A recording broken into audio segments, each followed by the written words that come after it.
Os heróis improváveis do futebol brasileiro estão a caminho do jogo da sua vida. Colômbia, aqui vamos nós!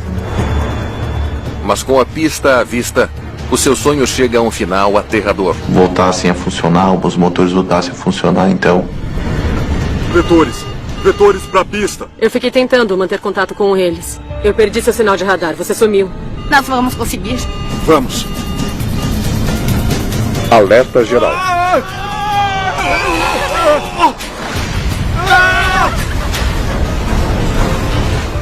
Enquanto o mundo do futebol fica de luto, os investigadores estão sob uma pressão incrível. Conte-me o que houve antes de declararem emergência.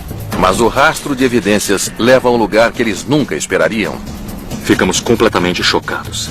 Eles deveriam ter conseguido passar. É um insulto somado à injúria numa escala impensável.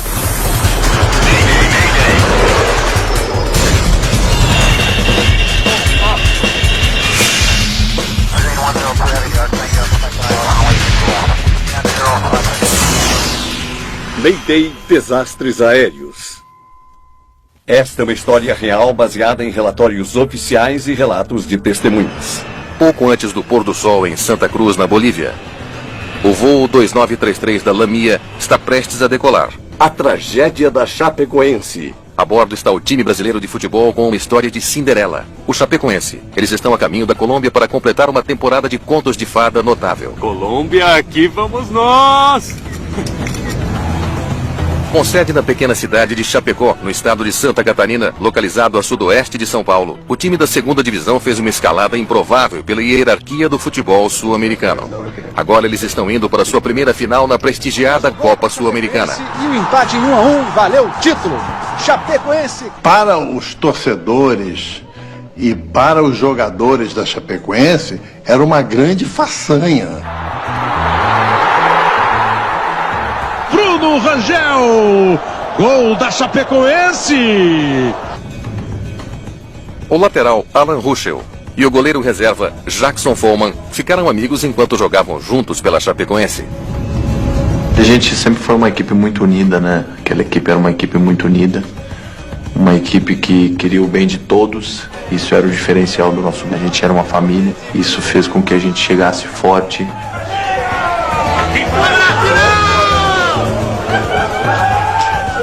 O time contratou uma pequena companhia aérea boliviana chamada Lamia para levá-los para Medellín.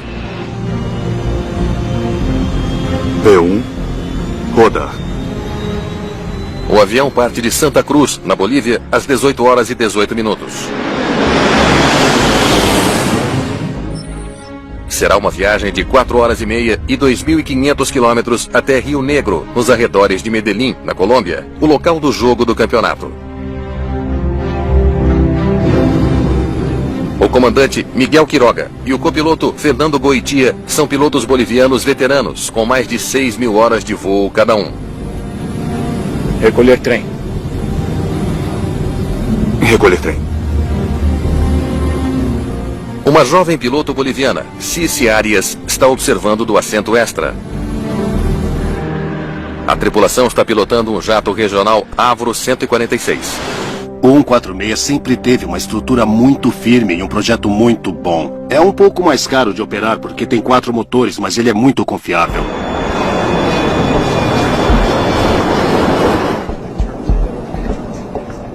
No avião, o time se acomoda para o voo noturno. Tava todo mundo muito feliz e muito ansioso para que chegasse logo a Colômbia, né, ao país da Colômbia, para logo concentrar e no dia seguinte fazer aquela primeira grande final. Na metade do voo, Jackson Follman se volta para o seu amigo Alan Ruschel. Ei, amigão, vem sentar comigo. Não, eu quero dormir. Eu e o Alan, a gente tem uma amizade há mais de 10 anos, a gente jogou junto. E aí que eu chamei o Alan, né, pra sentar comigo, pra gente escutar música, como a gente vivia juntos, pra lá e pra cá, né. Muito abaixo deles, o seu destino, o aeroporto José Maria Córdova, na cidade de Rio Negro, está muito movimentado com pousos e decolagens em sua única pista. Rio Negro 2933, boa noite. O copiloto Fernando Goitia entra em contato com a controladora de tráfego aéreo, Yanete Molina. Lamia 2933, controle, boa noite. Contato do radar, mantenha a EDESA ao nível de voo 230. Acesse o VOR de Rio Negro. Molina imediatamente instrui a tripulação a aguardar para fazer a sua aproximação final, porque há outros aviões na fila para pousar. Mantendo em Gimli. O Lamia 2933 entra num padrão de espera em um ponto de navegação chamado Gimli.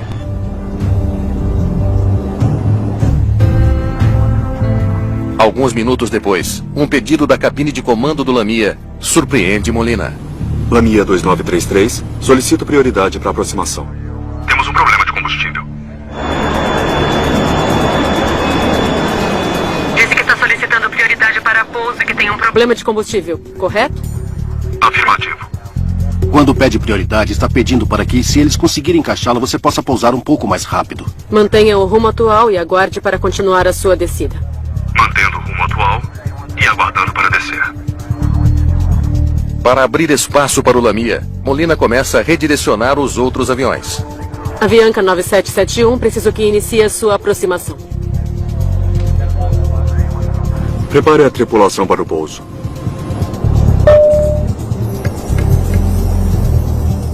O avião agora está em espera há cerca de 7 minutos. O que está acontecendo? A gente vai pousar.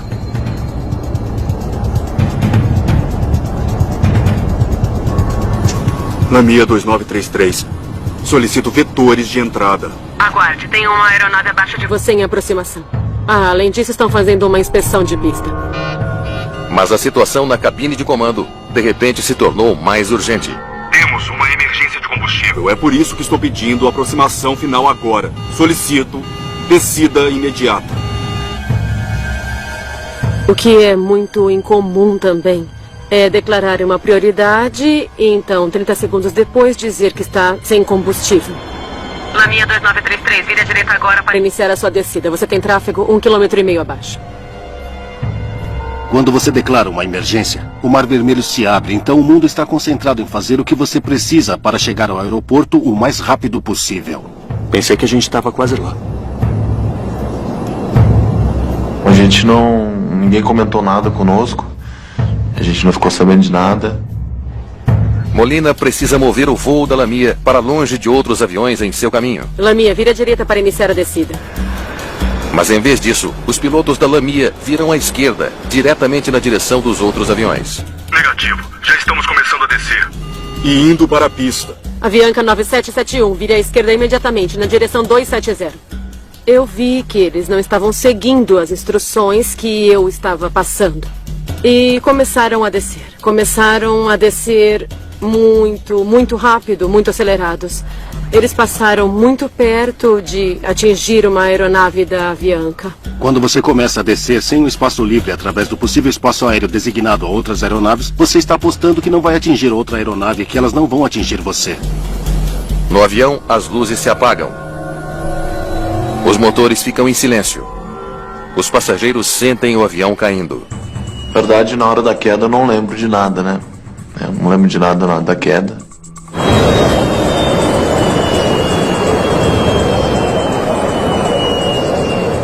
Eu lembro que eu rezava bastante pedindo para que logo as luzes voltassem a funcionar, os motores voltassem a funcionar. –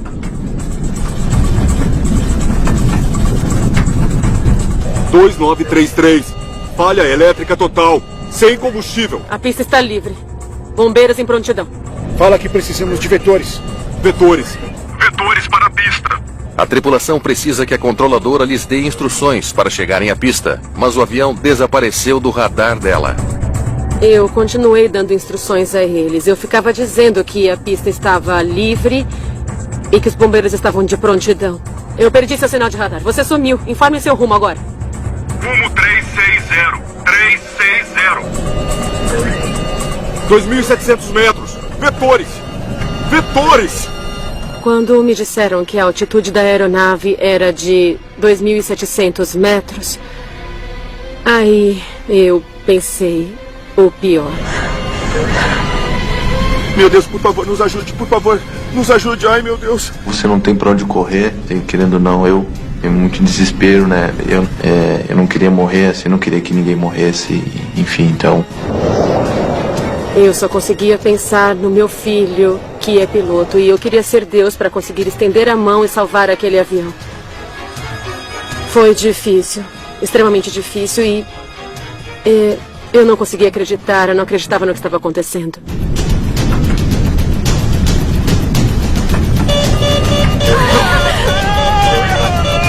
Ah!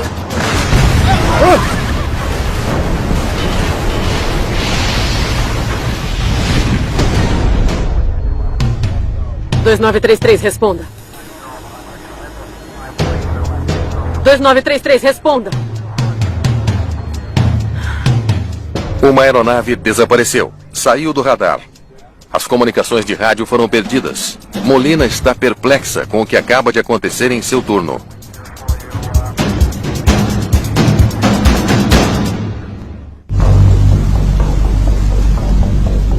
Jackson Follman, o goleiro da Chapecoense, sobreviveu ao acidente do voo 2933 da Lamia. Eu acabo acordando no meio da mata e...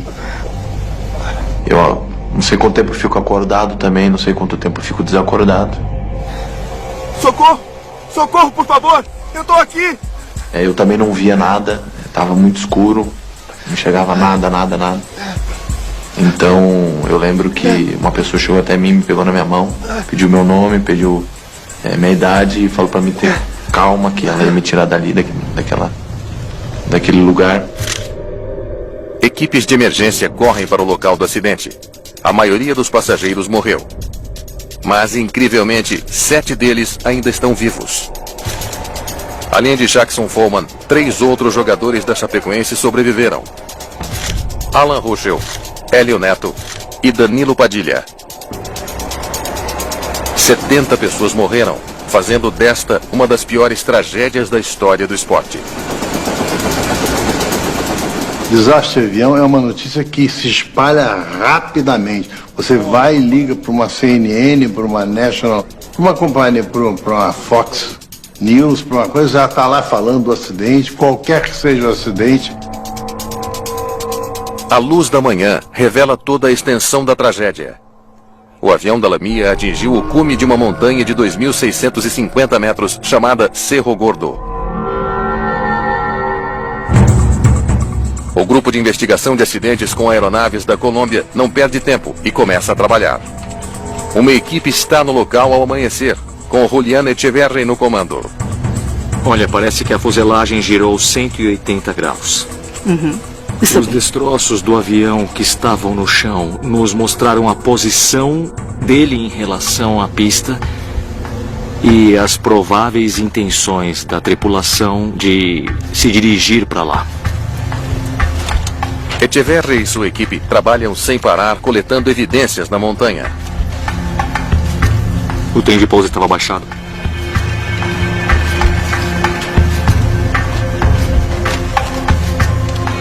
Veja, os flaps estão estendidos. O avião estava configurado para pouso.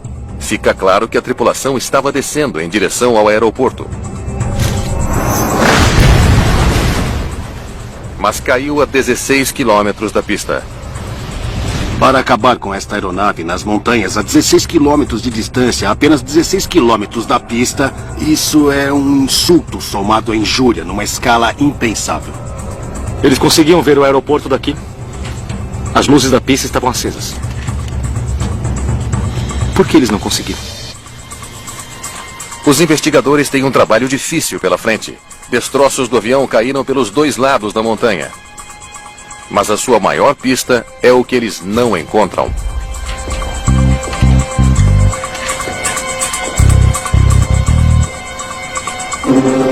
Sem marcas de queimado. Também sem cheiro de combustível. No local do acidente havia um cheiro muito leve mesmo de combustível. Quando normalmente os aviões que se acidentam e que têm combustível a bordo, o cheiro fica muito mais penetrante.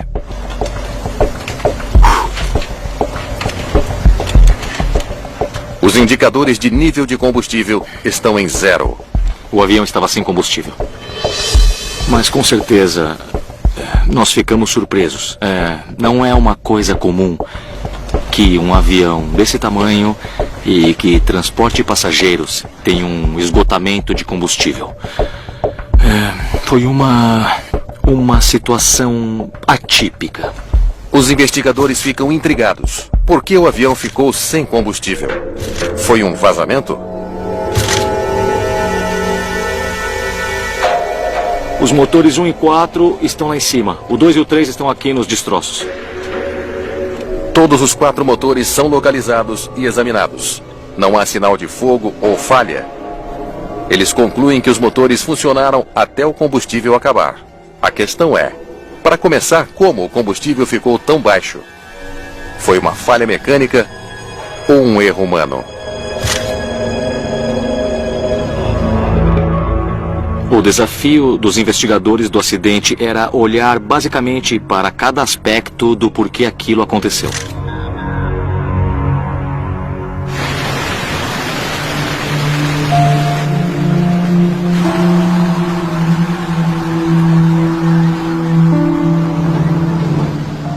Todo o mundo do futebol está de luto.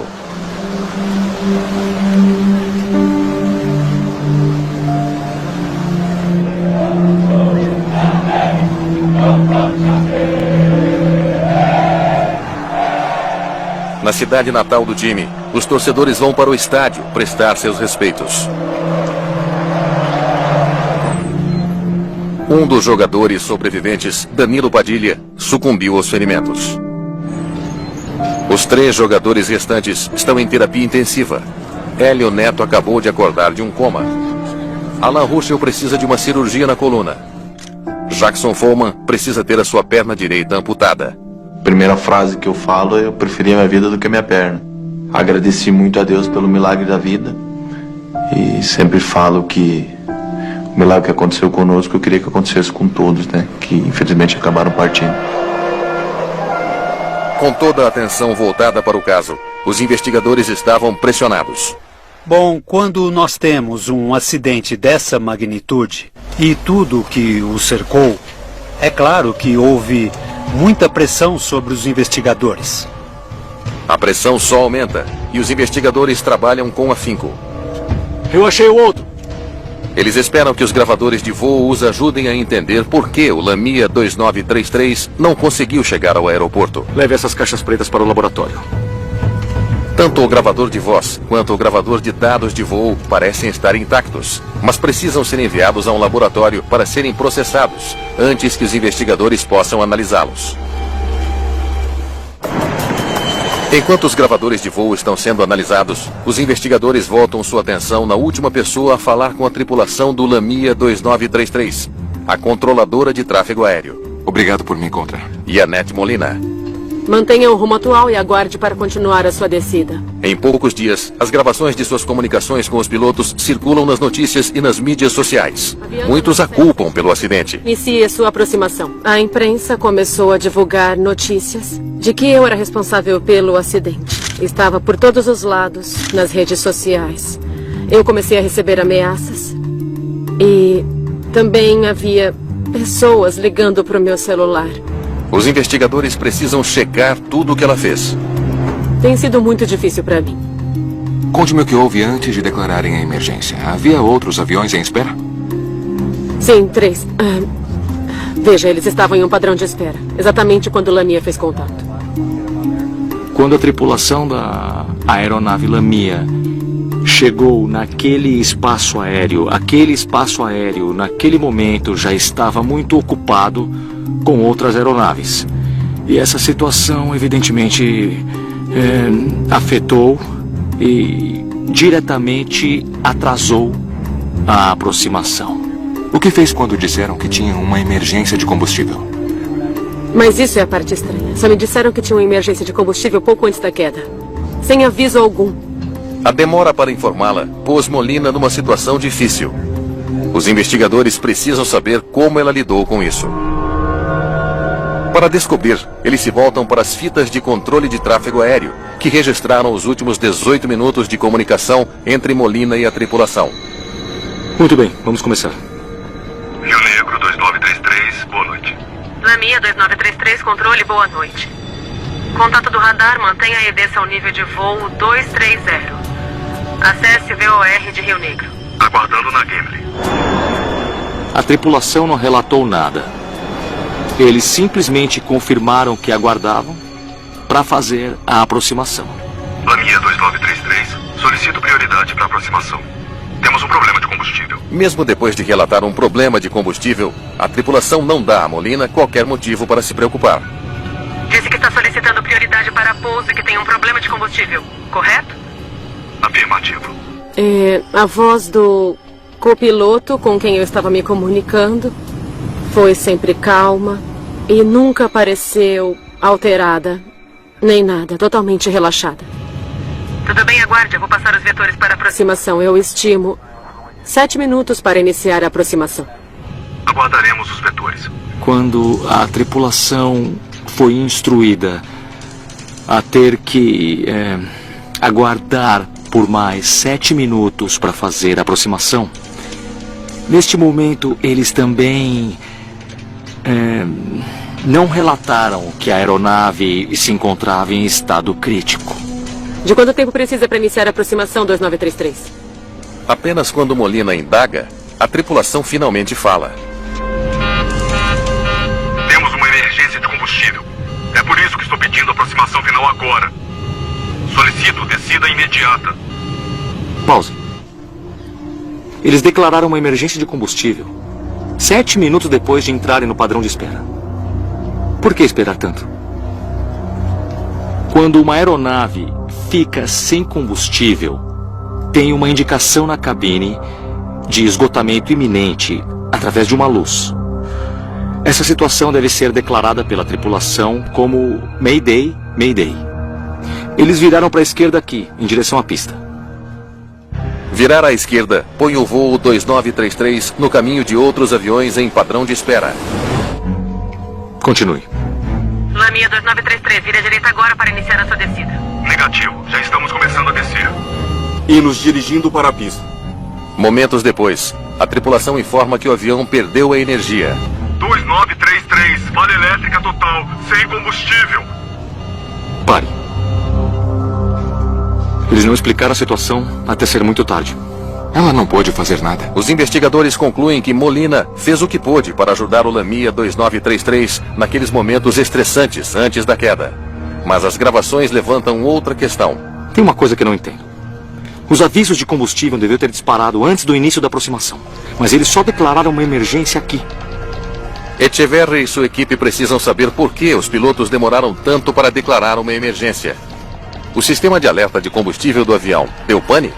Eles torcem para que o gravador de dados de voo tenha as respostas. Os investigadores estão prontos para analisar as informações do gravador de dados de voo do Lamia 2933. Vamos isolar a taxa de fluxo de combustível. Se houve um vazamento ou outro problema, deve aparecer. Muito bem, vamos lá. Eles imaginam se um vazamento fez com que o combustível fluísse rápido demais, levando a um desligamento inesperado dos motores. Este avião tem 3 tanques de combustível principais. O tanque central constantemente passa combustível para os tanques esquerdo e direito, e de lá ele é bombeado para os motores. Estão consumindo pouco mais de 450 quilos de combustível por hora durante o voo. É bem constante. O consumo de combustível, segundo o gravador de dados do voo, foi um consumo normal durante todo o desenvolvimento do voo. O sistema de combustível está ok. Vamos ver o sistema de alerta. O gravador de dados também registra quando alertas de baixo nível de combustível são acionados. Se ele sofreu uma pane, ele pode não ter avisado os pilotos até que fosse tarde demais. O alerta dispara aqui, às 21h15. Isso não pode estar certo. Só declararam emergência com combustível às 21h52. Sabiam que tinham pouco combustível por quase 40 minutos sem declarar emergência. Os investigadores não conseguem acreditar no que estão vendo. Às 21h15, a luz de advertência de baixo combustível acende. Pouco combustível. Isso deve ser a cerca de 290 quilômetros de Medellín. Deveriam ter pousado num lugar mais próximo. Eles estão aqui e o aeroporto de Bogotá está aqui. A 125 quilômetros de distância. Por que não pousar em Bogotá? Segundo o fabricante, quando a advertência de baixo consumo de combustível vem nessa aeronave, você tem a garantia de apenas mais 23 minutos de voo. Naquele exato momento, eles deveriam ter dito onde podemos pousar este avião. A advertência vem aqui. Em vez de aterrissar em Bogotá, eles viajam por mais 29 minutos até a área de espera. E eles concordam em aguardar por mais 7 minutos. E não comunicam à controladora sobre o aviso de pouco combustível. É um desvio claro da conduta que os pilotos devem seguir. Como depois de todo esse tempo, e todo esse esforço, e todo esse treino, e todo esse conhecimento, tem pessoas se desviando tanto a ponto de se colocar em uma situação quase garantida de um desastre? Por que não declararam uma emergência de combustível mais cedo? E tem mais uma coisa que não faz sentido. 40 minutos depois da advertência, os motores pararam. O avião estava a 24 quilômetros do aeroporto e a quase 4.800 metros de altitude, altos o bastante para planar até a pista. A montanha tem 2.600 metros. Eles deviam ter conseguido passar. Os investigadores fazem outra descoberta surpreendente. A tripulação baixou o trem de pouso a quase 4.800 metros de altitude. 1 minuto depois, os pilotos estenderam os flaps para 33 graus, a posição correta para o pouso. Baixaram o trem de pouso aqui e então estenderam os flaps aqui. Mas há um grande problema: o timing. A essa altitude, baixar o trem de pouso e os flaps a essa altura criou uma grande resistência aerodinâmica que foi bastante evidenciada pela perda de altitude da aeronave nos últimos instantes do acidente. Eles se configuram para um pouso e começam a cair como uma pedra. A tripulação não teria conseguido baixar o trem de pouso e também não teria conseguido estender os flaps depois que todos os motores estivessem desligados. Então eles fizeram isso mais cedo, antes dos motores apagarem. Então você olha para isso e diz: meu Deus, vocês violaram os procedimentos básicos. Nós sabemos como nos manter seguros. Sabemos como não ficar sem combustível no ar. E vocês não fizeram uma única coisa de acordo com as regras. Por que pilotos comerciais agiriam de uma forma tão imprudente? Os investigadores agora se voltam para o CVR, o gravador de voz da cabine de comando. Parece que temos um problema. O que foi? É o CVR. Parou de gravar no meio do voo, muito antes da queda. Como isso aconteceu? 1 hora e 40 minutos antes do final do voo, o gravador para. Os investigadores não têm como saber quais palavras foram trocadas entre a tripulação nos momentos anteriores ao acidente. É um grande revés. Infelizmente, perdemos uma boa parte das transcrições do gravador de voz da cabine. Teria sido muito bom para nós, seria muito benéfico contar com essas gravações. Para entender por que os pilotos agiram de forma tão imprudente, os investigadores buscam pistas em suas fichas de treinamento.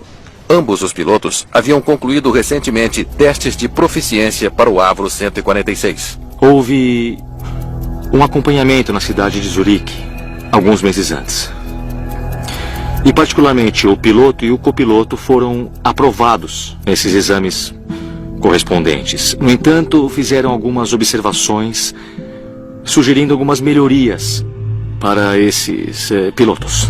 O comandante tinha mais de 3.400 horas na aeronave. Mas o comentário de um examinador descrevendo uma das fraquezas do piloto chama a atenção dos investigadores. Use o tempo necessário para preparar o avião em uma emergência. O copiloto foi treinado na Força Aérea Boliviana e voava havia 20 anos. Mas ele também recebeu um comentário do examinador que causa preocupação. Em relação ao copiloto, foi feita uma observação que estava relacionada a, em uma situação de emergência, ele precisaria declarar Mayday, Mayday ou Pam Pam, conforme os regulamentos. A comunicação com a torre de controle em emergências deve ser pontual. Declarar Pam Pam ou Mayday. Então os dois pilotos tiveram problemas com procedimentos de emergência. Essa foi a descoberta que melhor explicou a cadeia de eventos que levou a tripulação a não declarar emergência como deveria ter feito. Esses sinais de alerta podem explicar a falha dos pilotos em seguir os procedimentos de emergência durante a crise. Mas uma dúvida ainda maior permanece. Por que a tripulação levaria o avião ao seu limite? Eles não só forçaram os limites, eles fizeram algo realmente criminoso, porque puseram a aeronave no limite da sua capacidade de queimar combustível e colocá-la de volta no chão com segurança. As fichas de treinamento revelam que a tripulação do Lamia 2933 estava propensa a cometer erros em situações de emergência. Mas a equipe do investigador Echeverri precisa saber por que a emergência do combustível aconteceu. Um erro de planejamento de voo poderia ter sido a causa. Você me pediu para analisar o plano de voo? Bom, é bem complicado. A Lamia foi inicialmente contratada para levar o time de São Paulo para Medellín, na Colômbia. Mas houve um entrave nesse plano. Por que há tantos planos de voo? Porque eles continuaram sendo rejeitados. Já que a Lamia é uma empresa de charter boliviana, a regulamentação brasileira não permitia a realização de um voo do Brasil para a Colômbia. Somente operadores de qualquer um desses dois países poderiam fazer isso. Então o time foi obrigado a pegar um voo comercial regular para a Bolívia, de onde poderiam pegar o avião da Lamia para Medellín. A Lamia devia saber que não era possível um avião boliviano partir do Brasil. Isso indica uma falta de organização da empresa. Aqui está o plano de voo final. De Santa Cruz para Medellín. Santa Cruz para Medellín, 2.500 quilômetros. Eles tinham combustível para isso? Eu vou checar. Quando as companhias aéreas realizam as suas operações, elas precisam levar em conta o consumo de combustível. Esse é um dos pilares fundamentais das operações das companhias aéreas. Esse caso não é exceção. A aviação mantém os regimes muito específicos em termos de combustível. E isso é essencial na operação das aeronaves. Os investigadores viajam para o aeroporto de Santa Cruz, na Bolívia, onde o Lamia 2933 foi abastecido. Eles querem saber exatamente quanto ele levava nos tanques antes de decolar. Tem um registro de quanto combustível colocou no voo 2933? Eu tenho, sim. Aqui diz que você colocou 1.635 quilos. As quantidades de combustível devem ser calculadas com base na queima de combustível esperada, que tem a ver com o peso, tem a ver com a altitude. O avião chegou ao aeroporto de Santa Cruz com 7.437 quilos de combustível. O funcionário completou a ponto de chegar a 9.071 quilos, deixando os tanques quase cheios. Então eles decolaram com quase 9.100 quilos de combustível. Era o suficiente? Táxi antes da decolagem vão gastar 200 quilos. Juliana Echeverri e sua equipe calculam quanto combustível seria legalmente necessário para o avião fazer um voo direto para Medellín. Você tem que ter combustível suficiente para decolar, voar até seu destino e pousar. Você tem que ter combustível para descer, fazer uma aproximação e subir de novo. Aí você tem que ter combustível para voar para um destino alternativo e aguardar por 30 minutos. Se for uma ilha remota, por mais tempo que isso. E então, para descer e pousar. E o total é de 12.052 quilos. Então, nos tanques faltavam cerca de 3.000 quilos. Saíram com o suficiente para levá-los a Medellín, mas nenhuma gota a mais. O avião só poderia voar 80 quilômetros a mais do que o voo planejado para Rio Negro. Ele não tinha combustível suficiente para atender às exigências legais. E resolveu ir fazer aquele voo com a margem quase que zero, entendeu? Evidente que com a expectativa de que desse certo, mas correu um risco. Por que os pilotos realizariam esse voo intencionalmente sem combustível suficiente? Enquanto os investigadores se aprofundam nos registros de voo da aeronave, eles descobrem um padrão preocupante. Ele percorreu a rota de Medellín para Santa Cruz 3 vezes este ano. E fez isso toda vez sem reabastecer. A tripulação fez o mesmo voo, mas na direção oposta, sem combustível reserva. Combustível. E todas as vezes eles conseguiram.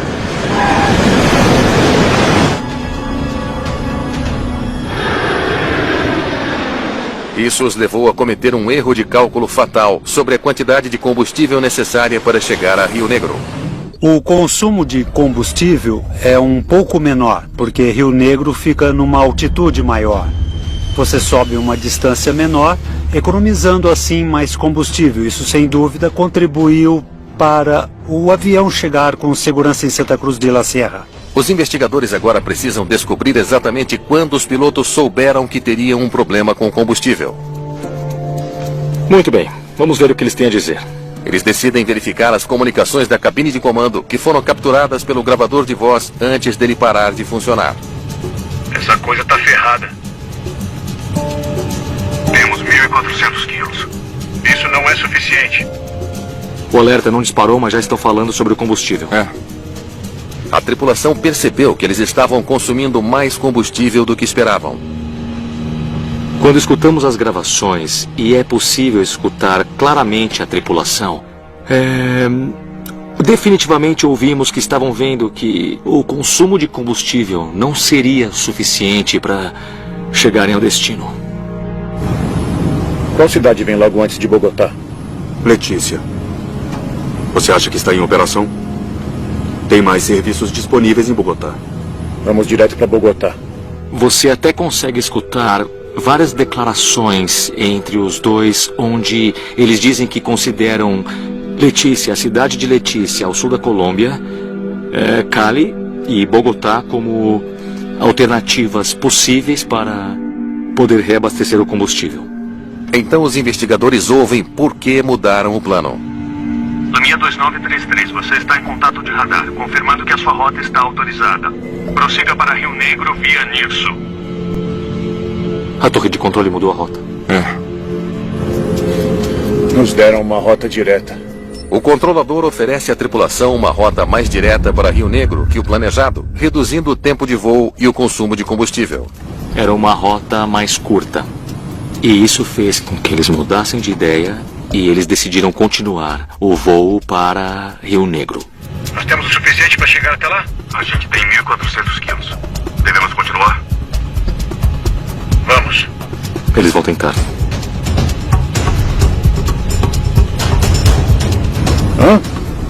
Vocês não vão para Bogotá? Não. Já analisamos. Nós já pensamos sobre isso. Nós não vamos para Bogotá. Eles acham que conseguem chegar em Medellín. Eles ignoram Bogotá, que fica nas proximidades, e continuam com a ideia fixa e única de pousar em Medellín. É difícil para nós, como investigadores, entendermos essa decisão.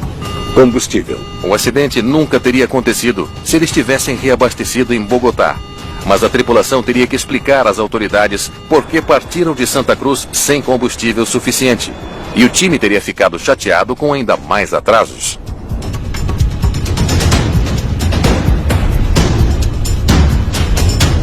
Os investigadores nunca saberão o que mais os pilotos conversaram, porque o gravador de voz da cabine então desliga. Nós imaginamos os motivos que levaram a parar de funcionar. Possíveis razões incluem um problema elétrico no sistema, ou talvez ele tenha sido desligado na cabine de comando. Não é uma falha simultânea da caixa em si a explicação mais provável, mas sim que algum ser humano não quis deixar registrado o que ele estava fazendo e ele desligou o disjuntor. Essa é a minha opinião. Mas uma questão ainda incomoda os investigadores. Por que os pilotos precisariam cobrir os seus rastros? Menos de 2 meses após o acidente, a Chapecoense joga uma partida com os jogadores emprestados de outros times. Eles jogam em casa diante de 20 mil torcedores emocionados.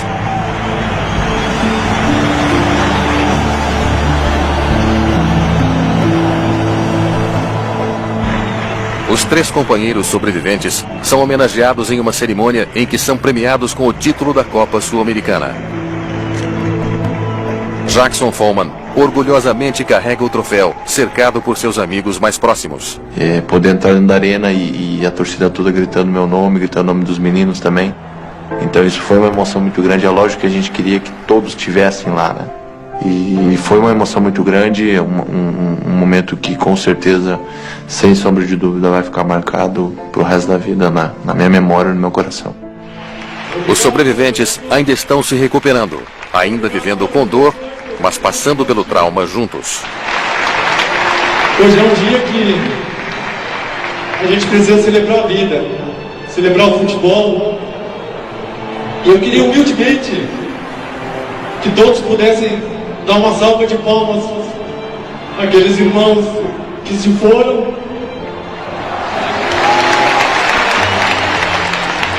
O Neto e o Alan são meus compadres, meus padrinhos de casamento, então a gente sabe da importância um para o outro, né? A gente sabe da importância que é um conselho de um para o outro, e todos os dias eu tô com os dois, porque a gente sabe que a gente precisa um do outro. Enquanto isso, na Bolívia, os promotores acusam o coproprietário da empresa, Vargas Gamboa, de homicídio culposo. E as autoridades de aviação suspenderam a licença de operação da Lamia.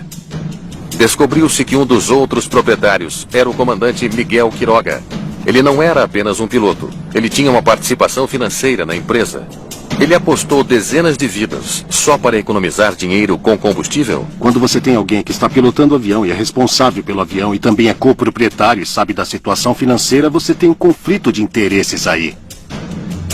Vários meses depois, a equipe de Echeverri consegue arquivos da Lamia. É um baú do tesouro de informações. Parece que eles deviam para todo mundo. Nem mesmo os funcionários eram pagos.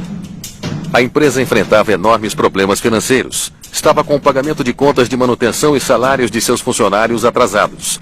2 de seus aviões não podiam voar. O avião do acidente era o único que estava voando. Quando você tem uma operadora menor e você faz uma auditoria, ou alguém faz, e eles encontram todas essas contas sem pagar e todas essas dificuldades financeiras, sério, o que você precisa fazer não é permitir que voe, porque praticamente não tem jeito de continuar a operar com o nível de segurança que o público espera. E o motivo é porque eles não têm como pagar por isso. Então por que permitiram que a Lamia voasse? Havia deficiências na autoridade da aviação civil da Bolívia. Existia uma supervisão inadequada de tudo que era relacionado à operação dessa companhia. O relatório final atribui o acidente a planejamento e execução inadequados do voo e não cumprimento dos requisitos de abastecimento adequados. Eu acho que a tripulação sabia que eles estavam fazendo algo ilegal, que carregava níveis de combustível abaixo do necessário desde o início daquele voo. Esta é uma parte muito triste e bastante infeliz do acidente. O relatório final também diz ao mundo que Ianete Molina não foi a responsável pelo acidente. A sua reputação foi restaurada. Depois que o relatório final saiu, eu me senti mais tranquila, porque eu me sinto mais confortável e eu posso respirar com facilidade depois de todos esses problemas. E eu considero que meu nome agora é respeitado. Alan Ruschel voltou a jogar com seus novos companheiros da Chapecoense em agosto de 2017. Hélio Neto recuperou-se de seus ferimentos e agora voltou aos treinos. E Jackson Follman já está andando de novo com uma perna artificial. Mas a dor e as memórias daquela noite permanecem. Eu quero que as pessoas olhem pra gente e acima de tudo, elas lembram de quem partiu. Elas lembram daquelas pessoas, daqueles guerreiros que lutaram até o fim. A gente sempre fala que a gente quer honrar da melhor maneira possível aqueles que infelizmente partiram naquela noite.